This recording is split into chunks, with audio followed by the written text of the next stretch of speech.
Welcome to the Real Freedom Podcast, where we inspire you to pursue your passion to gain time and financial freedom through opportunities in real estate. I'm your host, Mike Swenson. Let's get some real freedom together.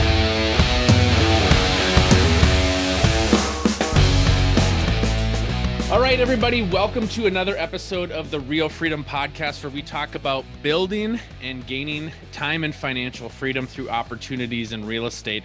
And today's guest, Bryce Robertson, has hit the Freedom Trinity: financial, time, and location freedom. A little bit of a background about Bryce. Dropped out of high school. So I know a lot of times people think you have to be successful in school and get good grades and do that. Dropped out of high school, had a negative net worth with $2,000 and essentially achieved financial freedom within the span of 2.5 years. You lead the Collective Inner Circle. You have a strong desire to enhance physical and mental toughness. You enjoy challenging yourself in outdoor adventure sports and athletic endurance competitions. You love traveling and venturing with your wife and dogs. In addition to being one of the leading experts to inspire and empower freedom hackers to live a true fulfillment, living their sole purpose and expressing their freedom through videocasts and podcasts, the Freedom Hack Radio. And you also are a host of Financial Freedom Mastery. So a lot of stuff to cover today. I'm really excited to have you on the show and to talk about just kind of really highlighting the Freedom Trinity. It's what everybody strives for. And, you're somebody that lifted yourself up by your bootstraps and went out and got it. So excited to have you on. Beautiful. Great to be here, brother. Give listeners that aren't familiar with you just a little bit backstory, how you got to where you're at and how that journey happened. Yeah, so Bryce Robertson, native from Australia, got to near the end of high school and realized I'm not going to university. I just wasn't digging it. I wanted to go out there and make money as soon as I could. But at the time, I had no business or entrepreneurship mentors or influences. So I really didn't know what to do. And I went out there and got what I thought was the highest paying job, working with my hands, and that was a blue collar job. And I got an apprenticeship as a steel fabricator welder. So I completed a 5-year apprenticeship in 3 years. And then I went out to the Western Australia and worked in the underground gold mines, where I would work 12 to 14 hours a day, 7 days a week, 8 weeks on, 1 week off. And I did that for about 2 years in Western Australia and Northern Territory until I saved up a little bit of cash. And then I had a dream in my early 20s to leave Australia and travel the world for 6 years. And I did. Here's how I did it. I first started with my base camp in London, England, where I'd work 8 to 10 hours a day, 5 to 7 days a week for 3 to 4 months at a time, save up a chunk of cash, and then go traveling through Europe until my money ran out. And then I would come back, work again, go to Africa. And I did the whole UK, Europe, and Africa cycle for 3 years. Then I want to change the scenery. So I went from 12 million people in London to 5,000 people in a really small ski village called Fernie in British Columbia, Canada, because I wanted to experience a snowboarding season. But I loved it so much there. And I found out they had some coal mines down the road. So I ended up staying there for 2 years. I started my own gig out the coal mines. And when I wasn't working, I was firefighting, downhill mountain biking, snowboarding, or enjoying the outdoor mountainous activities. And because of that, I didn't really travel that much through that 2 years. I did everything there in the mountains, saved an even bigger chunk of cash this time so I could take an 18-month surfing and scuba diving trip down in Central and South America. And in the last 6 months of that, that's when I met my wife, who's a native from California. So naturally, I ended up here in the States about 13 years ago. And when my wife and I landed here in the States, we made an agreement with each other. We wanted to recreate this freedom lifestyle, except this time we wanted to do it, number one, without our money running out, and number two, with our money growing while we're traveling and having fun and living that same lifestyle. So we went out and looked at the 3 main ways we can make big bucks, and that's owning a business, real estate, and the stock market. I think cryptocurrencies fits in that last category, but it wasn't really a thing back then. So in the beginning, I tried about 7 different side hustles. And then after a while, I realized I was spinning plates. I was having mediocre success. I need to take a step back and choose one thing. Now, I knew it was going to be in real estate because at the time I had a 17-year background in construction and construction management. But what was I going to do in real estate? So I looked at all the different ways to make big bucks: self-storage, single-family homes, wholesales, fix and flips, notes, mobile home parks, multifamily apartments. And over and over and over again, mobile home parks kept popping off the page. Massive supply and demand. In favor of mobile home park owners, getting to fulfill what I believe is America's #1 real estate problem, and that's the need for affordable housing. Excellent cash flows, excellent tax benefits, hardly any competition. I was in. So 3 months later, once I made that decision, I went and put my first park under contract, a 40-space park in Southern California. But at the time, like you said before, I had a negative net worth, $2,000 in the bank, and unseasoned credit. And then, how am I going to get this deal done? So I actually went out there and I leaned on family and friends to get that deal across the finish line. And that was my first experience at what we now call syndication, where we bring investors into the mix. So we did that, and then I also negotiated some financing there through someone's retirement account to get that deal across the finish line. And once I got that deal across the finish line, I realized, wow, I could do bigger and better things collectively with other people. Also realized there was a big need for investors to join deals where I'm doing all the heavy lifting. And we call that syndication in our space. So for the next 2.5 years, I rinsed and repeated the same business model and then created financial freedom. Yeah, that's exciting. So I know there's so many people out there that even just hearing a story like this, and I think this is why, you're somebody that likes to take action, likes to take risks. So many people are stuck in paralysis by analysis of they come up with all the reasons why they can't do something, and you just paved a road and figured it out as you went. And so what advice do you have for people that do get stuck? I mean, they're like, how do I do a syndication? There's all these different things like SEC regulations. How does that work? And you're like, hey, I just went ahead and got money from friends and family, and now it's what we call a syndication. So talk me through that process. That's such a good question, Mike. So the way that my answer to that is really just like, what you have to do is just understand the concept of what you need to achieve. Okay. And then have some people looking over your shoulder. So a mentor, people who have gone through the experience before that can see the red flags. And then all you really need to do is just focus on the one next step that you need to do. So like when I was in that position, a negative net worth, $2,000 in the bank, unseasoned credit, no experience. What did I need to do? I need to get it under contract. So I focused on getting it under contract. Okay, got it under contract. What's next? Do some due diligence. Cool.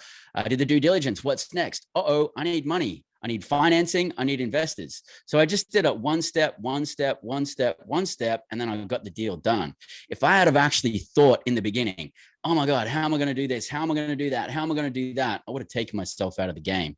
So just focus on the one next step that you need to do and have someone looking over your shoulder to make sure that you're doing the right thing.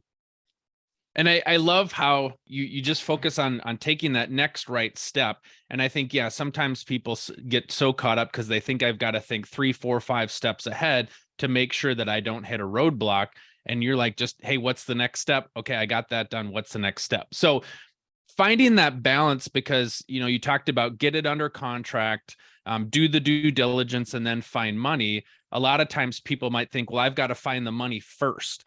And how did that work in your world where it's like, let's just focus on getting it under contract? How do I do that if I don't necessarily have the money lined up? In a perfect world, yes, you would have the money lined up first. But look, this was my first deal. And I was just like, I was piecing it all together and getting it done. So in a perfect world, you would go out there and you would build the relationships with investors first. And then you would take that path. But you can get stuck on that path too. Mm-hmm. And you can be like, well, I'm not going to go out and get deals. I don't feel confident that I have enough investors yet.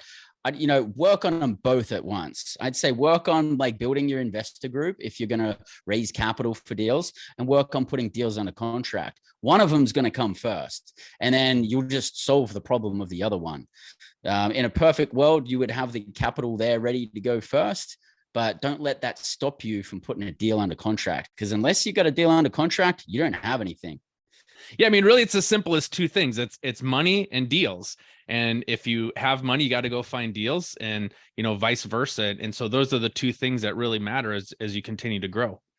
Mm-hmm. Okay, so you got that first one under contract, and how did that build and escalate from you to where you said in 2.5 years time you've essentially achieved your financial freedom? How did you go find some of those other deals? What did that look like? I know mindset's really important, and so what were the things that you kind of had to tell yourself to be able to move forward? Well, actually, it wasn't really what I told myself. It was actually what one of my mates told me. And it was a guy that I just met at the time. Later on, we ended up collectively writing a book together, 10,000 Miles to the American Dream. But he was another Aussie that I met. His name's Reed Goosens. And he got introduced because we're both Australians investing here in the US. And he's like, oh, cool, man. First phone call. He's like, oh, cool, man. You did a 40 space mobile home park. And I was blown away because I only like literally just like closed on the deal. And I'm feeling like 10 foot tall. And he's like, so let me ask you, mate, why are you doing such small deals? And then I kind of like took that arrow, at the time. I'm like, man, I thought I was doing some pretty cool stuff. That was my first deal. And then I sat and thought about it. And I'm like, wait up, why am I doing such small deals? So my next deal ended up being a 200 space park, and then just like growing and expanding from there. So really the hardest deal I did was the first deal. And to do bigger and better deals after that has actually been progressively easier and easier. And, money was the challenging thing for the first deal. Now I've got like more investors than we can throw deals at, so there's always challenges as you're growing and expanding. But it's all you have to do is just believe that something's possible and then go out and do it. And I think when you're listening to podcasts like this and someone's paved the way for you, one of the things that made it easy for me in the beginning is I went to a real estate meeting. This was before I got my first mobile home park. And I'm looking at all these people in Tommy Bahama shirts. It looked like they just got off a cruise ship. And they're like, yeah, we've done tons of fix and flips and we've made tens of thousands, hundreds of thousands of dollars. I'm just like, if you guys can do it, it's a done deal. I'm doing it. So you just got to believe in yourself, believe in the process, and then plug away at it. Yeah. So for people that, maybe they're in single families or multi-families and they've heard about mobile home parks. Talk a little bit about the kind of the strategy behind it. What do you do to take where it's at right now and to be able to kind of essentially flip it and resell it in the future? What's the strategy for you? We've actually got a pretty unique position in the marketplace, which not too many mobile home park operators have. We do buy stabilized parks, which are about 70 to 80% occupied, but we're really specialized in buying about 50% occupied parks. So they've either got a ton of vacant homes or a ton of vacant lots or a combination of both. And so we go in there and we buy it for cents on the dollar. We're buying it about like, $20,000, $22,000, $23,000 per lot, where it, when we can sell it, we sell it for about $50,000 to $70,000 per lot. And we've got our own in-house property management company, our own in-house asset management company, and in-house contracting crews. And we just move our contractors. They go live at the park. They knock out all the remodels in a really short period of time, find used homes, bring them in, remodel them, or we bring new homes in, get it all set up. We send our sales machine, sales managers in there and fill up the occupancies and refinance, cash out investors, and move on to the next one. And that's really the unique niche that we're in. But for somebody else to join and do this, there's so many ways that you can actually increase the value of a mobile home park, because it's based off the net operating income and how that applies to a cap rate. So if we look at the net operating income, how can we increase that? Because it's going to massively increase the value of the property.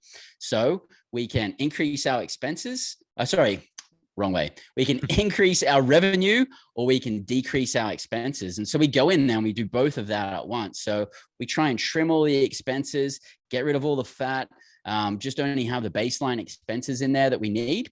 And then we raise rents. That's the way to increase revenue. We also bill back utilities, another way to increase revenue. We fill vacant lots, increase revenue. We fill vacant homes, increase revenue.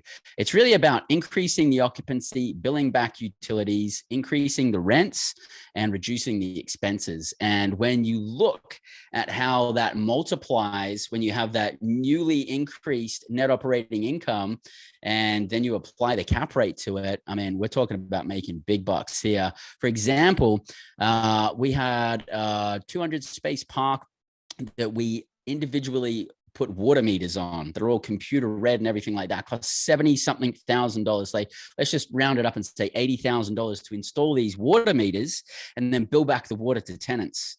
But then when you look at the effect on the net operating income and then the cap rate applied to that, when we sold it, it gave us an extra $500,000 worth of sales value just by installing those meters and billing back the water. And all it cost was like a little less than $80,000. So the return on investment to do things like this is pretty amazing. When we fill a vacant lot, depending on if we get a new home, a used home, or what, if we get a new home, it costs us about $6,000. And then we have financing programs that we can leverage. And then that lot's worth about $50,000 to $70,000.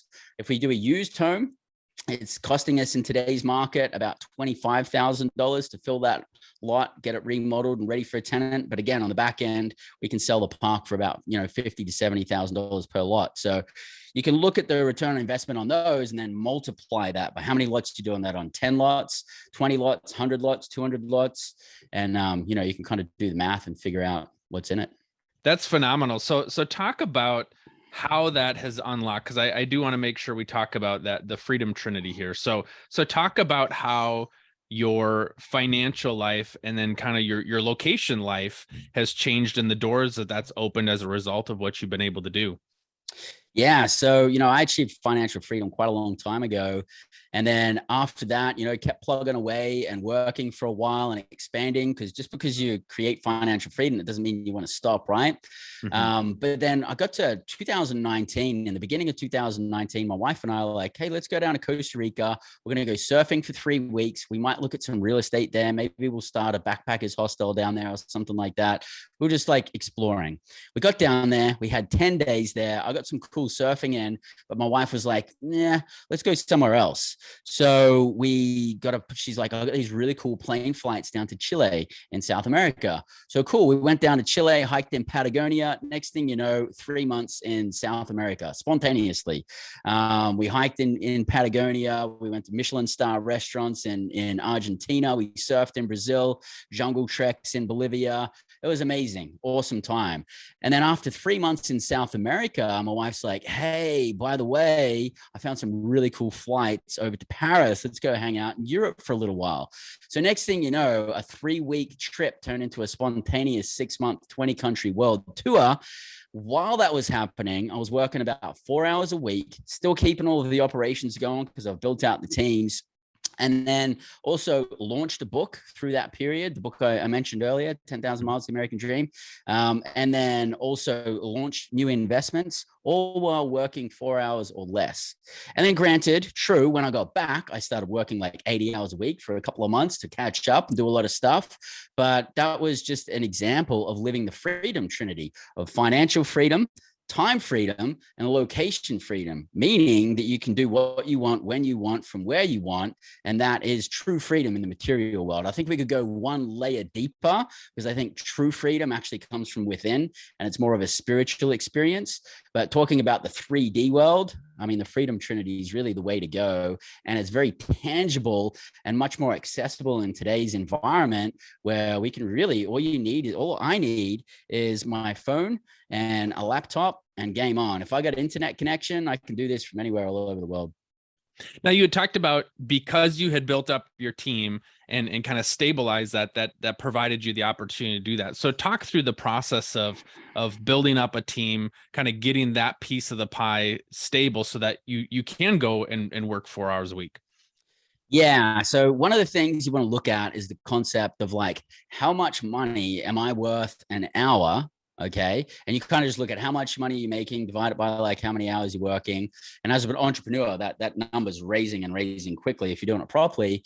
And then you look at, okay, if I'm worth, say, for example, if I'm worth like $100 an hour, then if I can find somebody to do the task for me for $20 an hour, and I can earn $100 an hour, I'm actually making $80 an hour. You know what I mean? On top of that, by getting that person. And then you expand that through different people. So really, a lot of people in the beginning, they're like, hey man, I want to do everything myself. No one's going to do it as good as me. Well, that might be true. And maybe other people are only going to do it 80% as good, but you're not going to grow very quickly. And if you really want to scale it, you have to build out teams for sure. So you got to look at like, what's some of the things that aren't the best use of my time, that aren't making a big return on investment, but they need to be done. Bookkeeping is one of those. So you go out there, you get a bookkeeper. Okay, what's next? And, we needed help with like property management and all these different people. And then in construction and then acquisitions. And then, all these different parts of our business we were actually building out. And what happens is you'll find, oh, too busy. I'm too busy. I need more time.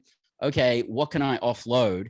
Who can I bring on that can actually do it? It's not how can I do that? It's who can do that?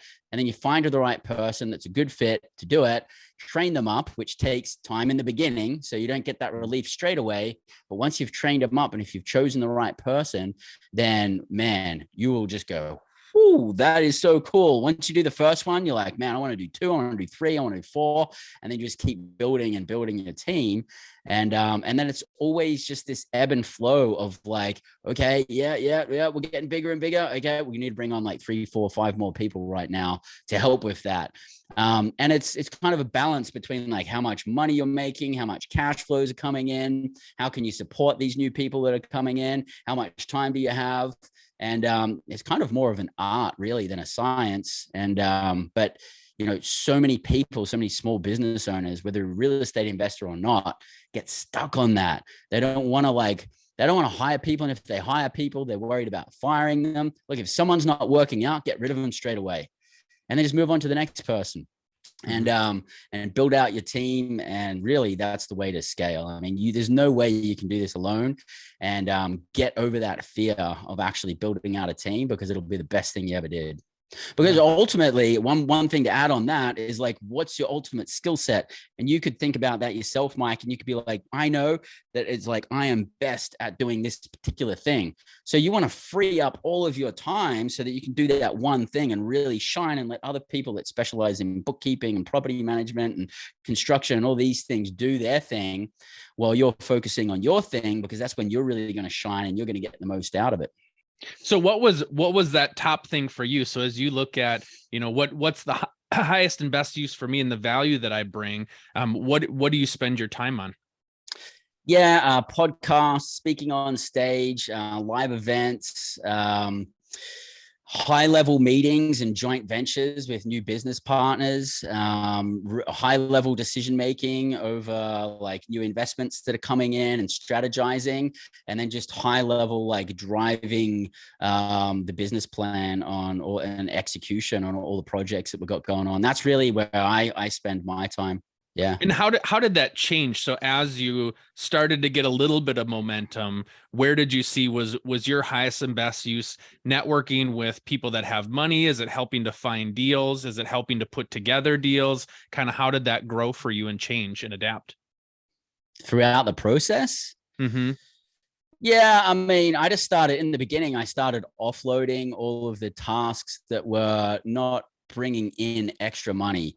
So like bookkeeping, it's like, it has to be done. It's super important, but it's not actually technically making me more money, Right. So then like, okay, get a bookkeeper in so I can go get more deals. Yeah. So you focused your time on maybe finding the next deal and then hired that bookkeeper to build out behind you. Yeah. So, and then you've obviously got to manage these people, right? You can't just like hire someone and expect they're going to do the best job. You have to manage them prudently. But yes, hire that person, go find more deals, and then look at the deals that we do have going on. How can we compress the time frame and get this business plan executed even quicker? And that's really where I specialize. And that's where I'm like, selecting the right deals, saying yes and no to the right deals, getting the best financing, compressing the time frame, pushing things along, getting to that money pumping out on the end quicker for ourselves, our investors, and everybody involved.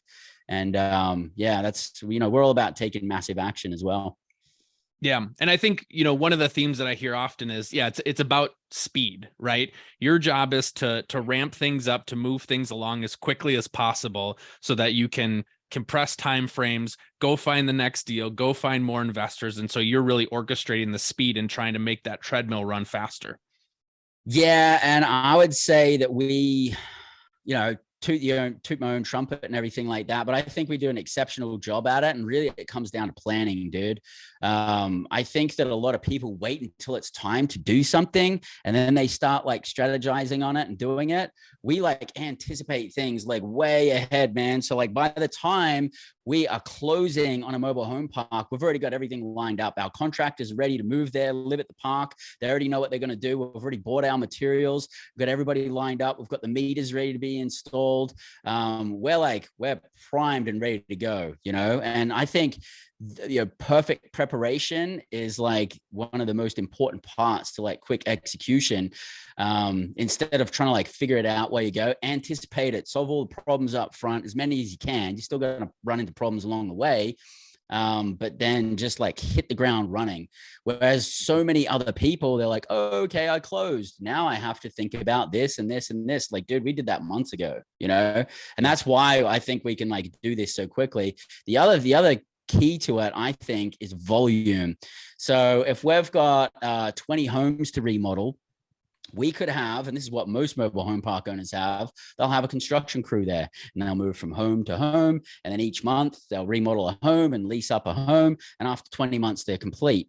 We'll get that done in like 6 weeks to 3 months. We'll send out like 3 crews, 4 crews, 5 crews, whatever we got to do. Some parks will have like 8 crews and some local support as well. So we do a lot of preparation up front, a lot of planning, working with the cities and surveyors and all of this, getting it all dialed. And then boom, we send the forces in and just get them to knock it all out at once. Awesome. Well, I know our time is short today, and so I want to be respectful of that. But thank you so much, Bryce, for coming on and just sharing how you had humble beginnings. You found the right way, you found the right thing to plug into and make it work, and really live the life that a lot of people idolize, right? Being able to have that financial freedom, have that time freedom, and just being able to on a whim go and do a 6-month travel with your wife. So that's awesome. So thank you so much for coming on. For people that want to learn more about you and what you're doing, how can they do that? Yeah, come check us out at investcultiv8.com. And Cultiv8 is spelt with the number 8. So it's CULTIV, the number 8.com. Come check us out there. Awesome. Thank you so much, Bryce, for coming on. I appreciate your time. Beautiful. Thank you very much.